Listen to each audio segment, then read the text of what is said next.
Hello, my name is Morgan Evans, and today I'll be giving a speech on why finding love online can be dangerous. Now, how many of us really are looking for love nowadays? All of us, right? Yeah, and sometimes it is a little tiresome to go out there, date, do all these things, get dressed up, get our hair done, and get turned down. So what do? We turn to online dating. It's fast, it's convenient, and it's very popular. Nowadays, a lot of people are using Facebook, Twitter, Instagram, blackpeoplemeet.com, and many other dating websites. They have over 1,400 dating websites. And this is becoming really popular. The more people to use it, the more they're not ever going to get rid of it. But unfortunately, dating online can lead to death. And more than about 20 million people die a year. And that is really sad. So I'm going to talk to you guys today a little bit about why it's dangerous to find someone online. Now, I have a personal story I would like to share my own. I basically was on Facebook and I met someone, and he was not the person that was in that picture. I don't know what picture he was trying to use, but it wasn't him. So I just encourage you guys to be really careful because I was actually pretty lucky to get myself out of that situation. So let's get started. Love. Love is something that we all want and that we're all looking for, and we're desperate enough to do anything for it. So there's an estimated amount of 400 million Americans out there today that are using online dating. It's easy, it's convenient, you're in your home, you don't have to get dressed up. So why not, right? Next, we're going to talk a little bit about how much money these dating websites are making. Even though they know that it can be very dangerous, why do they care if they're making a lot of money? So it's the estimated amount that they're making about $70 million a year. Well, goodness gracious, why don't I make one up myself? Well, because it's dangerous and I don't want anyone getting hurt. That's why. So by doing this, websites making all this money, they really show that they really don't care about you if you are using their websites. So that's something to think about. Next, we're going to talk about false identity. And this is a really big issue. It goes in over in the United States, and it also happens in many of countries. False identity have a higher percentage in men than women. Not saying women don't do it, but they have a higher percentage in men.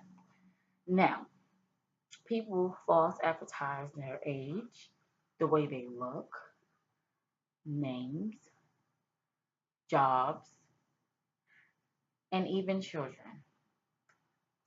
Next, we're going to talk about, can online dating lead to death? So, what do you guys think? Do you think it can lead to death, or do you just think I'm just talking gibberish? Well, guess what? I have the facts on that too. Yes, online dating can lead to death. And in 2012, an overall average of 243 sexual assaults and rapes were done every month. Now, there's over 16,000 abductions and 100 murderers and thousands within this year combined. Now, that is a lot, and that is only a statistics within the United States. So just imagine what is going on in the rest of the country. And people are getting away with this, and these dating websites are making so much money. So I just feel like it needs to be put to a stop to it because it could happen to anyone, even you or a loved one that you know, or even a family member. So let's talk about who uses the dating website more, men or women. Well, honestly, both of them do. It just depends on the age difference. So, basically, women between the age of 50 and 59 have a percentage of 35, and that is the highest percentage within the 100 percentile, and men between the age of 40 and 49 have an average of 35%, and they use the dating websites a lot. So I guess it depends on the age when you're feeling a little lonely, but that's the statistics that are within the United States. Next, we're going to talk about the five most dangerous states. that have a high percentage of false identity. We have Alaska, which seems a little weird, but Alaska is actually number one. We have number two, New Mexico. Number three is Louisiana. Number four is Nevada, where people go to Las Vegas, have a great time. And number five is Arkansas. Now we're going to talk about the countries. We have Nigeria, Ghana, South Africa, the Netherlands, and Vermona. Now, who would have thought that? Wow. I just thought that it would be really good to educate you guys on the countries and the states. So that should be a little flash. Now, now that I told you guys about all this information about dating online, what are you thinking now? Are you thinking that it's a good idea to date online? Or are you thinking like whatever? Well, let me ask you this. What if you're dating someone online and they're so far away and you start to gain feelings for them? Then what happens? And you never get to see the person. That's not fair to you, is it? Next, how would you feel as though if they're saying, meet me here, meet me there, and they never show up?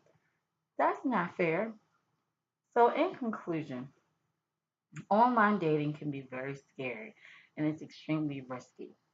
Number two, it can be very expensive and stressful. I mean, think about all the money that you're paying for these dating websites, and these people are not even real. Half of them aren't. And also, it can lead to rape or even death. What if your little sister or your little brother was out there using this? So, in conclusion, I would like to say thank you so much for watching my speech, and I hope you guys gained a lot of information on why dating online is not safe. Thanks for watching. And please, if you have any questions, ask me down below.